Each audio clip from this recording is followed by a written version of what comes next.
রাষ্ট্রবাদী নেতার হাতে আক্রান্ত নিরীহ পরিবার। ঘটনা প্রাক্তন মুখ্যমন্ত্রী তথা বর্তমান সাংসদের বিধানসভা এলাকায়।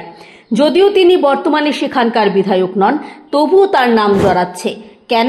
কারণ ওই এলাকায় রীতিমতো ত্রাস সৃষ্টি করছে কতিপয় বিপ্লবপন্থী বিজেপি কর্মী। এরকম অভিযোগ আমাদের নয়, ওই এলাকাবাসীর। তাদেরই একজনের নাম সুমন দেব। নিজ এলাকার পাশাপাশি পাশের পাড়ায় গিয়েও দাদাগিরি করার অভিযোগ উঠছে তার বিরুদ্ধে। জানা যায়, শনিবার চন্দ্রপুর এলাকায় 27 জন মহিলা মিলে ওই এলাকারই মন্টু দাসের বাড়িতে বিপত্তারিণী পুজোর আয়োজন করে। সেখানে আনন্দ ফুর্তির জন্য সাউন্ড বক্স আনা হয়, আবার সেটা রাত 9টা নাগাদ বন্ধও করে দেওয়া হয়। কিন্তু এরই মধ্যে মন্টু দাসের প্রতিবেশী প্রত্যুষ দত্ত ও তার পরিবারের লোকেরা এই বক্স বাজানো নিয়ে ওই মহিলাদের উদ্দেশ্যে বাজে মন্তব্য করে। ঘটনা এখানেই শেষ নয়। রবিবার রাত 11টা নাগাদ প্রত্যুষ দত্ত, তার ছেলে সায়ন দত্ত, প্রীতম দত্ত, পূর্ণিমা দত্ত এবং তাদের আত্মীয় অর্থাৎ পাশের পাড়ার বিজেপি নেতা সুমন দেব শাবল নিয়ে এসে চড়াও হয় মন্টু দাস ও তার পরিবারের উপর।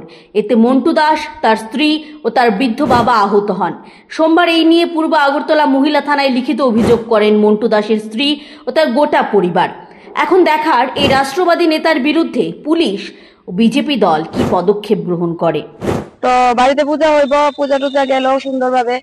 রাত্রেবেলা তারা এসেরা বিভিন্ন ধরনের গালিগালাজ ছেদ দেওয়া শুরু করছে, যে এরকম এরকম আমরা হামলাও করছে, শাবল নিয়ে আইছে বাড়ির মধ্যে, তারপরে বাঁশ নিয়ে আইছে, এরকম পাইপ টাইপের নিয়ে আইছে, নিয়ে এসেরা হামলা করছে। আমার পায়েও ব্যথা দিছে। 11টার সময় এসেরা এরকম নানান ভাবে বিশ্রী বিশ্রী গালিগালাজ, মানে যদি উচ্চারণ করার মতন ইয়ে নাই, এরকম গালিগালাজ কইরা সেটা বাড়ির থেকে বাইরেও এরকম বিভিন্ন থ্রেট দিতেছিল। হ্যাঁ, তারা পার্টি সম্মত, হ্যাঁ তারা পার্টিতে আছে, তারা পার্টি বর্তমান যে পার্টি চলতেছে তারা ওই পার্টিতেই আছে। তারা তো আমার পার্শ্ববর্তী বাড়ি যেটা, তারা হয়েছে 4 জন, আর তারা রিলেটিভ তারা 2 জন, মা ছেলে আয়েসেরা বাজে বাজে গালিগালাজ করছে, মানে ভীষণ ভাবে বাজে গালিগালাজ। মানে আহত আমরা 3 জন তো হয়েছি। আমার হাজবেন্ডের হাতে ব্যথা, আমার শ্বশুরের মাথার মধ্যে এরকম করে অ্যাটাক করছে, আমার হাজবেন্ডের করছে, আমার পায়ে করছে,